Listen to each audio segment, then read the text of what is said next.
আমায় ডেকো একা বিকেলে, কখনো কোনো ব্যথা পেলে। আমায় রেখো প্রিয় প্রহরে, যখনই মন কেমন করে।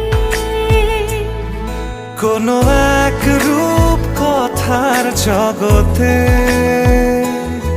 তুমি তো এসেছো আমারই হতে।